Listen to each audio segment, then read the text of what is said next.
লোহিত সমুদ্রের বুক চিরে এখন বয়ে চলেছে এক অদৃশ্য আতঙ্কের শীতল হাওয়া। রুট বদলাতে বাধ্য হয়েছে বিশ্বের অন্যতম তেল সমৃদ্ধ দেশ সৌদি আরব, আর এর নেপথ্যে রয়েছে ইয়েমেনি বাহিনীর তীব্র আঘাত ও চরম সামরিক হুমকি। আন্তর্জাতিক অঙ্গন থেকে শুরু করে মধ্যপ্রাচ্যের জলসীমায় শুরু হয়েছে এক শ্বাসরুদ্ধকর গোপনীয়তার খেলা। ইয়েমেনের দফায় দফায় হামলা আর লাগাতার রুট ব্লকেডের মুখে পড়ে দিশেহারা হয়ে পড়েছে রিয়াদ। পরিস্থিতি এতটাই জটিল রূপ নিয়েছে যে ইয়েমেনি হামলার হাত থেকে নিজেদের বিশাল তেল ট্যাঙ্কারগুলোকে বাঁচাতে এখন আন্ডারগ্রাউন্ড ট্যাকটিক্স অবলম্বন করছে সৌদি প্রশাসন।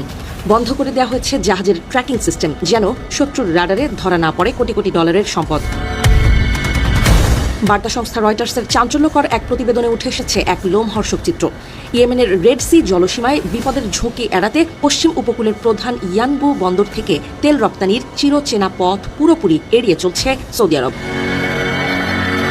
বিশ্লেষকদের মতে ইয়ানবু বন্দরের প্রায় ৭০% লোডিং অপারেশন গত কয়েক সপ্তাহ ধরে এক প্রকার স্থবির হয়ে আছে।